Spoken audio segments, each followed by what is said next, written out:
I am continuing my reading.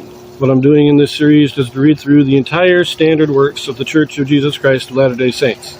This consists of the Bible, the Book of Mormon, the Doctrine and Covenants, and the Pearl of Great Price. I am reading in a chronological order of events, not according to publication or volume, so I will be skipping around a bit as I move along. This will be Isaiah chapter 19, and we are starting a new prophecy. The Lord will smite and destroy Egypt. Finally, he will hear her, and Egypt and Assyria shall be blessed with Israel. This one's a little bit longer, so. The burden of Egypt. Behold, the Lord rideth upon a swift cloud, and shall come into Egypt.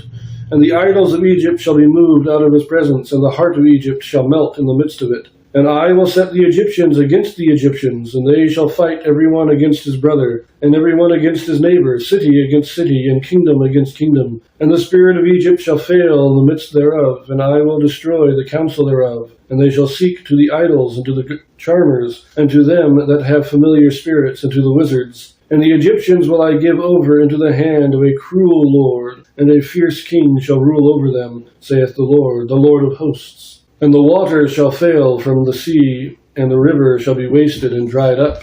And they shall turn the rivers far away, and the brooks of defense shall be emptied and dried up. The reeds and flags shall wither. The paper reeds by the brooks, by the mouth of the brooks, and everything sown by the brooks shall wither, be driven away, and be no more. The fishers also shall mourn, and all they that cast angle into the brooks shall lament. And they that spread nets upon the waters shall languish. Moreover, they that work in fine flax, and they that weave networks, shall be confounded, and they shall be broken in the purposes thereof, all that make sluices and ponds for fish. Of course, the burden of Egypt, this is again the doom or judgment against Egypt. They are turning to, or they're being given over to their charmers, familiar spirits, all that stuff. They should be turned over to a cruel lord. See, I don't think Assyria ever conquered Egypt, but Babylon did. And later Persia would, and later Greece would, and then Rome. And so Egypt, the Egyptians, after Babylon, never really ruled Egypt. Under the Greeks, they were ruled by the Ptolemies. This was a Greek dynasty. They weren't Egyptian. Under Persia and Babylon, they were a vassal state to Babylon or Persia, and the same thing to Rome. Now, all of this about the fish. Egypt had its grain and everything, but there was a lot of fish in its market. But it's very interesting. The waters, the brooks dry up. There are no fish. The people who go fishing, the angle, that is fish hooks. An angler is somebody who fly fishes. So those who fish will mourn because there are no fish left. The industry around fishing will be destroyed. I find that an interesting prophecy. Now, is that metaphorical or is that literal? I honestly don't know. But let us continue. Verse 11. Surely the princes of Zoan are fools. The counsel of the wise counselors of Pharaoh is become brutish. How say ye unto Pharaoh, I am the son of the wise, the son of ancient kings? Where are they? Where are they? Where are they? Where are thy wise men?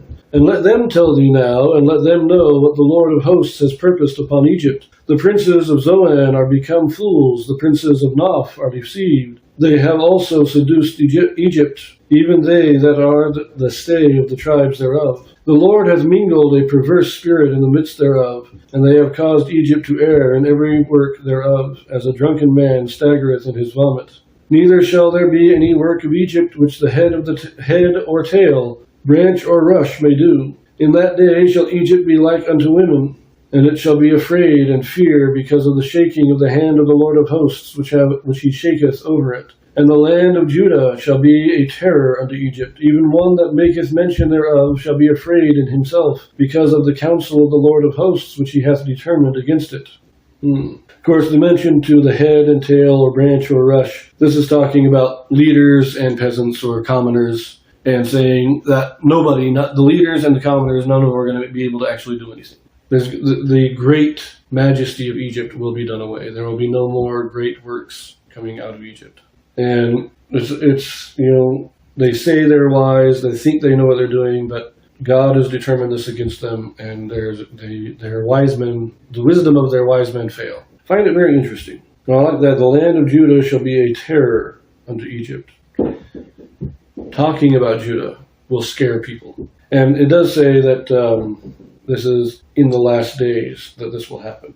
And it's just, I think it's funny that this great nation of Egypt will be scared of Judah. Anyways, we continue verse 18. In that day shall 5 cities in the land of Egypt speak the language of Canaan and swear to the Lord of hosts. One shall be called the city of destruction. In that day shall there be an altar to the Lord in the midst of the land of Egypt, and a pillar at the border thereof to the Lord. And it shall be for a sign and for a witness unto the Lord of hosts in the land of Egypt. For they shall cry unto the Lord because of the oppressors, and he shall send them a Savior and a great one, and he shall deliver them. And the Lord shall be known to Egypt, and the Egyptians shall know the Lord in that day, and shall do sacrifice and oblation. Yea, they shall vow a vow unto the Lord and perform it. And the Lord shall smite Egypt, he shall smite it and heal it. And they shall return even to the Lord, and he shall be entreated of them, and shall heal them. He got you a flower, Daddy.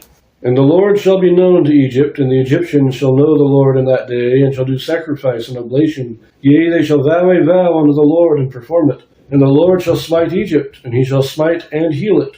And they shall return even to the Lord, and he shall be entreated of them, and shall heal them. But here's a question. How can they return to the Lord if they were never faithful in the first place? I think this is going back to the time of Pharaoh himself, the very first Pharaoh, as we read in the book of Abraham. Because he was a righteous man, he tried his best to follow God. So I think we're going all the way back. But this is again the last days. In the last days, there shall be a temple, an altar to the Lord in Egypt. Now, there actually was an altar. They built a temple in Egypt. After the Babylonian captivity, a group of Jews fled into Egypt, and they built themselves a temple there. And there was a lot of strife, a lot of conflict between the Egyptian temple and the temple in Jerusalem after the return. But in the last days, this will be a true temple, and there will be true worship and true sacrifices. Let's finish the chapter, verse 23. In that day shall there be a highway out of Egypt to Assyria, and the Assyrian shall come into Egypt, and the Egyptian into Assyria, and the Egyptians shall serve with the Assyrians. In that day shall Israel be the third with Egypt and with Assyria, even a blessing in the midst of the land, whom the Lord of hosts shall bless, saying, Blessed be Egypt, my people, and Assyria, the work of my hands, and Israel, mine inheritance. Interesting. Now, I do want to step back here real quick to verse 18. It says, the city of destruction, in the footnotes. It says, possibly of the sun. The Hebrew word is Heres, possibly of the sun, perhaps the city of Heliopolis, one of the oldest in the Nile Delta. So that's interesting. Now, 24 here. The third with Egypt and with Assyria. It says in the footnotes, all three will be allied with Israel as a blessing in the midst of them. So Assyria to the northeast, Egypt to the southwest, Israel between them to bless both of those nations. Now this again sounds like the last days to me. Possibly even after the second coming, but definitely near the end. How this is going to play out, I don't know. Will we actually see a temple in Egypt? Was that what this is saying? Now, of course, today, in the modern day, I'm not even sure what country would be Assyria in the modern day, because I know there is Syria still, and I think it might be Afghanistan. I'm not up on my geography, so I might have to look at this later in another video. So we'll see you in the next one.